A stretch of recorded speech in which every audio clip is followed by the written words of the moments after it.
Ciao a tutti, io sono Mirko e oggi vediamo questa combo camera FPV camera HD della Caddx. Si tratta della Caddx Turtle, se volete acquistarla trovate il link in descrizione. La dotazione della Turtle è molto completa e ricca di accessori, in pieno stile Caddx. Abbiamo la nostra camera FPV, due plate per il fissaggio, un bracket per il frame, il joystick per cambiare le impostazioni della cam, un set di viti e una chiave, insomma non manca nulla. Per chi non conosce questo tipo di dispositivi, si tratta di una camera FPV che unisce la registrazione in HD tipica delle action cam come GoPro o Xiaomi. Negli occhiali vediamo l'immagine classica data dalla cam FPV, mentre nella micro SD registriamo i filmati in HD. Grazie a questa videocamera quindi possiamo fare anche a meno di un'action cam esterna, risparmiando parecchio peso nella nostra build. L'unico lato negativo è che mentre un'action cam possiamo usarla su diversi quad, questa possiamo usarla solo in quello dove è montata.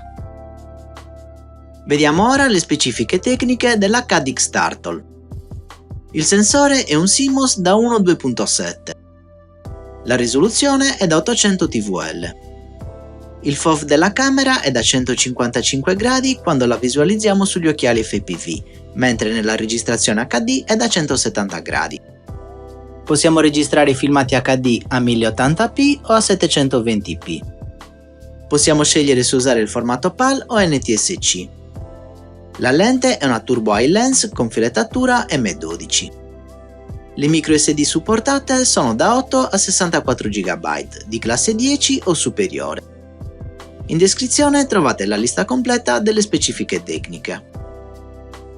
La Turtle può essere alimentata da 4,5 a 20 V. Come sempre, se nel vostro quad non è presente un condensatore, vi consiglio di alimentarla tramite back, per evitare che dei picchi di tensione possano danneggiarla. La lunghezza della camera FPV è di 19 mm, quindi le misure standard di una microcamera. La profondità è di 20,3 mm. La lunghezza del cavo è di 7,5 cm. Il peso è di 13,6 grammi. Grazie a questi plate abbiamo diverse soluzioni per montare la nostra Turtle sul frame. Ad esempio possiamo mettere questo plate sopra la scheda e fissarlo con le viti fornite in dotazione. Poi lo sistemiamo all'interno del frame. Oppure possiamo rimuovere la protezione posteriore e fissare la camera direttamente al plate. Dopo inseriamo la scheda e la fissiamo. Rimuoviamo questi angoli per contenere l'ingombro. Facendo così abbiamo la nostra camera HD con un ingombro pari a quello di una camera standard. Infine, se il nostro frame ha lo stack 20x20, possiamo collegare la scheda utilizzando questi tre fori. Ora colleghiamo la Turtle per vedere le funzionalità che ci offre l'OSD. Copriamo la lente per vedere meglio i menu. In OSD Settings possiamo scrivere il nostro nome.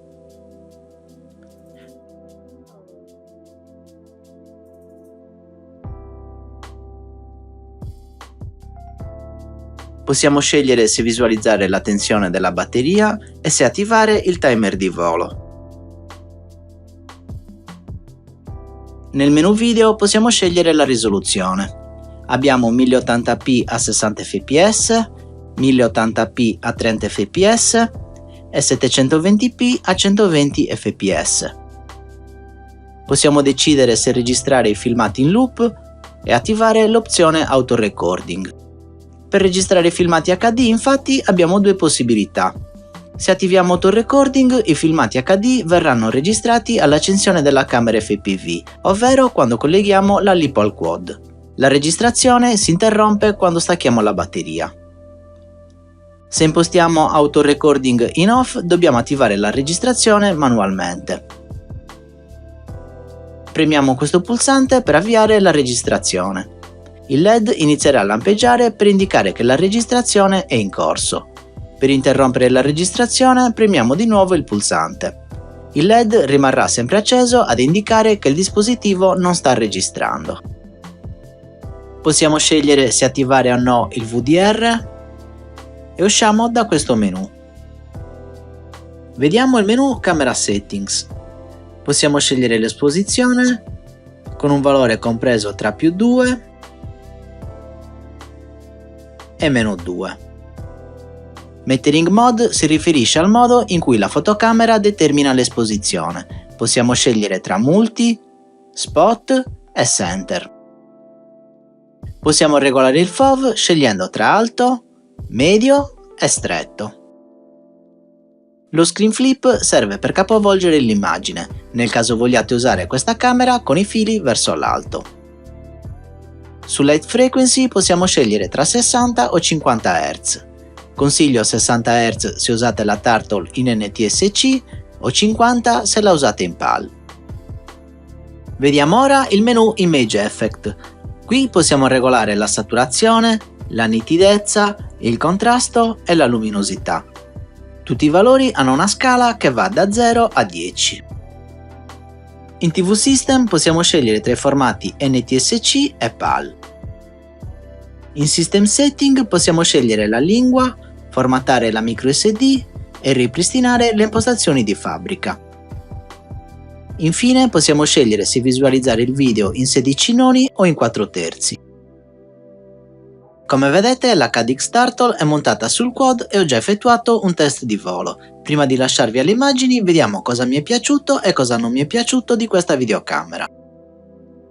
Per quanto riguarda la camera FPV, la visualizzazione sugli occhiali è abbastanza buona e si comporta bene nei cambi di luce. Pur essendo superiore ad altri CMOS che ho provato, continuo a preferire l'immagine data dall'ICCD che uso di solito. Il mio giudizio comunque rimane positivo. La registrazione in HD è accettabile, a mio parere molto simile a quella di una Xiaomi Yi. In un prossimo video vedremo una comparazione tra queste due camere. Una mancanza della Turtle è il microfono, problema parzialmente risolvibile usando l'audio del DVR, sempre che la VTX abbia il microfono integrato. Estrarre l'audio dal DVR e aggiungerlo al video HD non è molto pratico, l'alternativa è aggiungere una traccia audio ai filmati. Un altro fattore da tenere in considerazione è che nei filmati HD verranno visualizzati parzialmente eliche e motori. Sebbene non siano particolarmente fastidiosi, ad alcuni potrebbero non piacere, quindi questo è un aspetto da tenere in considerazione in fase d'acquisto. Non mi ha particolarmente entusiasmato il metodo di fissaggio al frame. Sarebbe stato meglio avere i fori 30x30 direttamente nella scheda, senza dover ricorrere a questi adattatori che risultano ingombranti. La Turtle comunque ha i fori 20x20, quindi risulta comodo installarla su dei microquad. In conclusione possiamo dire che la Cadix Turtle è un prodotto interessante anche se non privo di difetti. Per chi cerca la migliore qualità video la scelta ricade ancora su GoPro, tuttavia chi vuole contenere i costi e il peso del proprio modello apprezzerà sicuramente questo tipo di soluzione. L'assenza di un microfono e il metodo per installarla sul frame sono dei problemi parzialmente risolvibili, mentre la qualità della camera FPV e dei filmati HD è buona. Questa era la mia recensione della Cadix Turtle, ora vi lascio il video che ho registrato. Buona visione!